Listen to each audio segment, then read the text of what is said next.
मसीह यीशु की ज़ात अक़दस सिर्फ नबी या नबी से बड़ा? मसीह यीशु को सलीब पर मसलूब क्यों किया गया था? फकीर फरीसी उस पर क्या इल्जाम लगाते थे? ब्लास्फेमी, मतलब मसीह यीशु ने यह दावा किया कि वो अपने आप को खुदा के बराबर ठहराता है। ओके, कलाम मुकद्दस इसके बारे में क्या फरमाता है? सुनिएगा, कुलसियों चैप्टर 1 वर्स 15 to 20। बाइबल मुकद्दस में से इसको वर्ड टू वर्ड आप लोगों के लिए तलावत करने लगी हूँ, ध्यान से सुनिएगा। वो अनदेखे खुदा की सूरत और तमाम मखलूकात से पहले मौजूद है। मसीह यीशु अनदेखे खुदा की सूरत है। आमीन। बाइबल मुकद्दस फरमाती है किसी ने खुदा को नहीं देखा, मसीह यीशु ने उसे, बेटे ने उसको जाहिर किया। वो अनदेखे खुदा की सूरत है। मसीह यीशु ने भी यही कहा। ब्लास्फेमी, इसीलिए तो ये मसीह यीशु पर इल्जाम लगा था कि वो खुद को खुदा के बराबर ठहराता है। सुनिएगा, क्योंकि उसी में सब चीजें पैदा की गई, और आसमान की हो या जमीन की, देखी हो या अनदेखी, तख्त हो या रियासतें या हुकूमतें या इख्तियारात, सब चीजें उसी के वसीला से और उसी के वास्ते पैदा हुई है। आमीन, प्रेज़ द लॉर्ड। ये मसीह यीशु की ज़ात अक़दस के बारे में फरमा रहे हैं। सुनिएगा, और वो सब चीजों से पहले है और उसी में सब चीजें कायम रहती हैं। मसीह यीशु ने अपनी जुबान मुबारका से सादर फरमाया, मतलब रेड लेटर वर्ड्स जो उन्होंने खुद कहा इससे पहले कि अब्राहम पैदा हुआ, मैं मसीह यीशु मैं हूं। यहां पर भी यही फरमाया जा रहा है, तमाम मखलूकात से पहले मौजूद है। किसी भी किस्म की दुनिया में जब तख्लीक की गई तब मसीह यीशु मौजूद थे। वो सिर्फ 2000 साल पहले नहीं आए। बड़ा भेद है, समझने की जरूरत है। खुदा से हिकमत और दानिश ने समझते जाए। फाइन, कलाम फरमाता है वही इब्तिदा है और मुर्दों में से जी उठने में पहलो था, ताकि सब बातों में उसका अव्वल दर्जा हो। वही इब्तिदा है। इब्तिदा और इंतहा कौन है? खुदा की जात है। ट्रुथ, वे एंड लाइफ, राह, हक और जिंदगी कौन है? खुदा की जात है। सुनिएगा, कलाम फरमाता है वो मुर्दों में से जी उठने में पहलो था, यानी कि इस चीज की तस्दीक यहाँ पर हो जाती है कि उनको मसलूब किया गया था। जो लोग इस बात का यकीन नहीं रखते या सुनी सुनाई बातों पर सिर्फ अपने लीडर्स की मिसअंडरस्टैंडिंग पर रहते हैं, मैं उनको बताना चाहती हूँ कि मसीह यीशु को मसलूब किया गया था। अब क्यों, ये एक अलग से टॉपिक हो जाएगा, तो हम इसी पर रहते हैं। मसलूबियत हुई थी एंड दैट्स इट। क्योंकि मसीह यीशु का दुनिया में आने का मकसद ही ये था। मकसद को भी बयान करेंगे, अभी आगे चलते हैं। क्योंकि बाप को ये पसंद आया, बाप को, यहोवा खुदा को ये पसंद आया कि थोड़ी सी मामूली, अपने आप में से थोड़ा सा हिस्सा नहीं, सारी मामूली, पूरी की पूरी मामूली, सारी बरकतें, सारी सल्तनतें, सारे इख्तियारात, सारी की सारी ताकत, सारी की सारी कुव्वत, सारा का सारा जलाल, सारा का सारा जो खुदा के अंदर रूहानियत है, जो जलाल है, जो मामूली है, जो कुव्वतें हैं, वो सुकूनत करें किसमें? मसीह यस्सु में। मसीह यस्सु ने कहा कि मुझे इख्तियार दिया गया है, किसका? आसमान का भी और जमीन का भी। हम किसको पूरा का पूरा इख्तियार दे सकते हैं? वो तो हमारे अगेंस्ट हो जाएगा अगर वो कोई शख्स ऐसा है जो हमसे अलहदा है या कोई और पर्सनालिटी रखता है या वो कोई और है।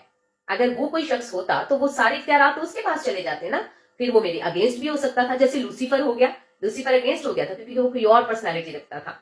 मसीह यीशु कोई और पर्सनालिटी नहीं है, बल्कि देखिएगा यूहन्ना चैप्टर 1 वर्स 1 and 14, इब्तिदा में कलाम था, कलाम खुदा के साथ था और कलाम ही खुदा था और कलाम मुजस्सम हुआ और फजल और सच्चाई से मामूर होकर हमारे दरमियान रहा और हमने उसका ऐसा जलाल देखा जैसा बाप के इकलौते का जलाल। वही कलाम जो इब्तिदा में जब कुछ भी नहीं था खुदा के साथ था, वही मुजस्सम होके आया। मतलब वो इख्तियारात खुदा ने खुद को ही दिए और जिस्म की सूरत लेकर जमीन पर आ गए। मसीह यीशु एक शख्सियत के तौर पर जब जमीन पर थे तो एक कामिल इंसान, एट द सेम टाइम एक कामिल खुदा भी।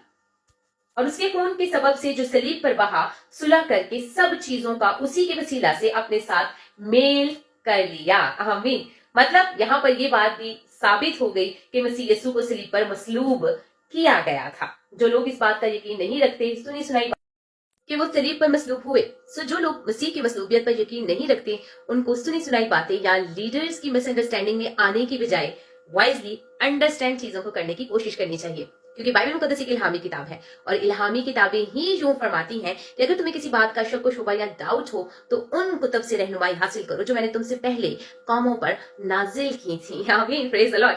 और खुदा जो कि इब्तिदा और इंतहा की चीजों को जानता है, वो जानता होगा ना कि आने वाले वक्त में शायद बाइबल मुकद्दस चेंज हो जाए, तो इल्हामी किताबों में ये बयानात या ये वर्सेस ना देता, हो सकता है ना। चले, खैर, कलाम मुकद्दस एक इल्हामी किताब है। शैतान नहीं चाहता कि हम इन चीजों को सीख सकें, इसीलिए तो मिसअंडरस्टैंडिंग क्रिएट करता है। सो इस मिसअंडरस्टैंडिंग में आने की बजाय क्यों ना अंडरस्टैंडिंग की तरफ बढ़ा जाए। सुनिएगा, कलाम फरमाता है, उसके खून के सबब से जो सलीब पर बहा, सुलह करके सब चीजों का उसी के वसीला से अपने साथ मेल कर लिया। खुदा बाप ने उस टूटे हुए रिश्ते को जो बागे अदन में टूटा था, वहीं से इस बात का फैसला कर लिया था पैदाइश चैप्टर 3 वर्स 15 में कि मसीह यीशु इस दुनिया में आएंगे और इस टूटे हुए रिश्ते को जो खुदा के साथ टूट गया था और बर्रों और डिफरेंट किस्म की कुर्बानियों के वसीला से खुदा के साथ रिश्ते को जोड़ने की कोशिश की जाती थी, गुनाहों की माफी हासिल की जाती थी। खुदा ने इस प्लान को तभी बना लिया था कि एक ही बर्रा ज़बह किया जाएगा, यानी मसीह यीशु दुनिया में आएंगे और एक ही कुर्बानी के वसीला से तमाम किस्म की जो गंदगी है, जो कदूरतें हैं, जो नफरत है, जो गुनाह का रिश्ता इंसान ने अपने साथ बागे अदन में जोड़ लिया था गुनाह के वसीला से, आदम और हवा के वसीला से, उस रिश्ते को दोबारा से खुदा के साथ मसीह यीशु के वसीला से जोड़ लिया जाएगा। और वो तमाम चीजें, चाहे वो जमीन की हो या आसमान की, खुदा के साथ दोबारा से एक रिश्ते में, एक बंध में बंध जाएंगी। खुदा से हदायत और रहनुमाई हासिल किया करें, वो बेहतरीन हिकमत देने वाला है। आमीन, प्रेज द लॉर्ड। सो जिस तरह से छोटी छोटी कुर्बानियां दी जाती थी और अपने वक्ती तौर पर गुनाह माफ करा लिए जाते थे, इसी तरह मसीह यीशु की अजीम कुर्बानी को अबदी गुनाहों की रिहाई और छुटकारे का बाइस बनी, और इसी को नजात कहा जाता है। और नजात का वाहिद रास्ता मसीह यीशु। जिस तरह से एक बेऐब बर्रा ज़बह किया जाता था जिसमें कोई भी ऐब नहीं होता था, इसी तरह इंसान तो इस काबिल थे नहीं, क्योंकि हम सब गुनाहगार हैं और कोई भी रास्तबाज नहीं या कामिल नहीं। कामिल सिर्फ खुदा की जात है। इसीलिए खुदा की जात ने यह फैसला किया कि क्यों ना मैं ही एक इंसान की सूरत में इस दुनिया में आऊं। इसीलिए वो किसी जिस्म से पैदा नहीं हुए, बल्कि औरत की नस्ल, औरत से नस्ल नहीं होती, मर्द से नस्ल होती है। ये पेशन गोई तो बागी अदन में ही कर दी गई थी। देख सकते हैं पैदाइश चैप्टर 3 वर्स 15 में इसराइल ने क्या कहा आकर कि रूहुल कुदस की कुदरत से हामला होगी। खुदा की रूह से मुकद्दसा मरियम हामिला हुई और फिर मसीह यीशु एक कामिल इंसान और कामिल खुदा की सूरत में इस दुनिया में रहे और एक बेऐब बर्रे के तौर पर अपने आप को कुर्बान किया, ताकि इंसान को उसके अबदी गुनाहों से, उस हलाकत से छुटकारा मिल सके जो बागे अदन में उसने अपने लिए कमा ली थी। क्योंकि गुनाह की सजा मौत है और खुदा की सजा जो इंसान के लिए मुकर्रर थी वो यही थी कि जो गुनाह करेगा वो जान मौत की सजा के हकदार होगी। खुदा अपनी बातों से पीछे नहीं हटता और वो इतना पाक है कि उसकी जात गुनाह को देख नहीं सकती। अब इस वजह से तो फिर कोई भी इंसान खुदा के सामने जाने के काबिल ही नहीं रहेगा। हम क्या करेंगे? हम तो फिर खुदा के सामने जा ही नहीं सकते और हमारे अमाल तो गंदी धज्जियों की मालिक है। तो फिर होगा क्या? होना ये था कि मसीह यीशु की अजीम कुर्बानी के वसीला से इस हिकमत और दानिश जो खुदा ने हमारे लिए, हमारे गुनाहों की रहनुमाई के लिए अपनाई, उसे जमीन पर आकर पूरा किया, अपने आप को मसलूब किया और फिर 3 दिन के बाद मुर्दों में से जी उठे। और जबरदस्त बात, मसीह यीशु कहते हैं मुझे अपनी जान लेने का भी इख्तियार है और देने का भी। ऐसा कुछ नहीं था कि ये कुछ जबरदस्ती किया गया, ये प्लान था। और ऐसा मसलूब होना बहुत जबरदस्त नजात का प्लान था जो इंसान के लिए किया गया, ताकि हम मसीह यीशु के वसीला से अपने गुनाहों की माफी को हासिल करें और जो भी मसीह यीशु को कबूल करेगा वो खुदा के सामने बेऐब होगा। तभी तो हम खुदा की बादशाहत में शरीक हो सकेंगे। हाँ, इसका हरगिज़ ये मतलब नहीं है कि अगर आप गुनाह करते जाएं और मसीह यीशु को कबूल करते हैं तो फिर आपके गुनाह काउंट नहीं होते हैं। इट मीन्स कि आप अपने गुनाहों की माफी हासिल करते हैं और मसीह यीशु के वसीला से इस हिकमत और दानिश और इस कुव्वत को भी हासिल करते हैं कि फिर गुनाह में ना गिरें। लेकिन इंसान है, कमजोर है, हम माफी मांगते हैं, फिर से खुदा की बरकत और कुव्वत को हासिल करते हैं और फिर से हम बेऐब कहते हैं और अपने गुनाहों की रिहाई हासिल कर सकते हैं, क्योंकि हमारे गुनाहों के लिए खुदा ने अपने आप को पहले ही मसीह यीशु के वसीला से कुर्बान कर दिया और हमारे गुनाहों की सारी सजाएं अपने ऊपर ले ली थी। साथ साथ हम ये कुव्वत भी हासिल करते हैं कि हम गुनाह में ना गिरे। बस अब जो मसीह यीशु में है उन पर सजा का हुक्म नहीं है। आमीन। तो अगर तो आप यही तवक्कल करके बैठे हुए हैं कि अगर हम ज्यादा ज्यादा प्रेयर्स कर लेंगे, ज्यादा ज्यादा बाइबल मुकद्दस पढ़ लेंगे या कोई भी इल्हामी किताब अगर हम ज्यादा ज्यादा पढ़ेंगे, ये चीजें करेंगे तो हम खुदा के हुजूर काबिल कबूल हो जाएंगे, तो याद रखें मसीह यीशु के बगैर जिंदगी नहीं है, नजात नहीं है। और बाकी लोगों का क्या हुआ जो मसीह यीशु से पहले शरीयत पर अमल करते हुए तो उनका भी सुनिएगा। मसीह यीशु जब मौत में आलमे रवा में उतरे तो उन रूहों को भी नजात का पैगाम देकर अपने साथ ले गए। सो उन पर भी नजात का काम हो चुका है। तो अगर आप उनके फॉलोअर्स हैं, लाइक बुजुर्ग अब्राहम के, मूसा के या किसी के भी फॉलोअर्स हैं, तो याद रखें वो भी, उनकी रूहें भी तड़पती थी कि इस नजात के पैगाम को हासिल कर सके और उन्होंने हासिल किया और अब वो मसीह यीशु के साथ है।